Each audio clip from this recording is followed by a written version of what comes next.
మండలం కాలంమూల గంచికలో కావలి రవికుమార్ మాట్లాడుతూ కిరాక్ ఆర్పీపై నిందితులను సంధించారు. నల్లపరెడ్డి వంశం అంటే ఏంటో నీకు తెలుసా అని ఆయన ప్రశ్నించారు. జబర్దస్త్ చేసుకోకుండా నీకు రాజకీయం ఎందుకని ప్రశ్నించారు.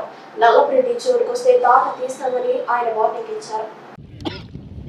ఆర్పీ బాగా గుర్తుపెట్టుకో, నల్లపరెడ్డి వంశం అంటే ఏందో తెలుసుకో. నువ్వు మొట్టమొదట రాజకీయం ఏంటో తెలుసుకో. కాళ్ళు తట్టుకొని రాజకీయం చేసేది కాదు ఇది. నీకు హెచ్చరిస్తుండా, ఇంకొకసారి నెల్లూరు జిల్లాలో ఇట్లాంటి ఆరోపణలు చేస్తే నీ పరిస్థితి అతి భయంకరంగా ఉంటుంది. ఏమనుకున్నావు నల్లపరెడ్డి వంశం అనుకుంటే 60 సంవత్సరాల చరిత్ర గల రాజకీయ చరిత్ర గల కుటుంబం అది.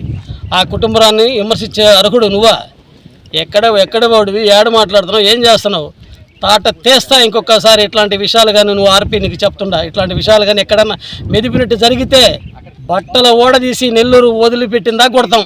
నల్లపరెడ్డి వంశం వర్గం ఇది, కోవూరు నియోజకవర్గ ప్రజలు అది గుర్తుపెట్టుకొని ప్రవర్తించమని నీకు మనవి చేస్తున్నా. ఇంకొకసారి కానీ ఎక్కడే టీ కుట్టల దగ్గర ఏ బొంకుల దగ్గర అనవసరంగా మాట్లాడితే ఇంటే కోవూరు ప్రజలు, నల్లపరెడ్డి ప్రజలు వారసులు మొత్తం నిన్ను తరిమి కొట్టడానికి సిద్ధంగా ఉన్నాం. ఇంకొకసారి ఇట్లా ప్రవర్తన చేయకుండా మనవి చేస్తున్నాం.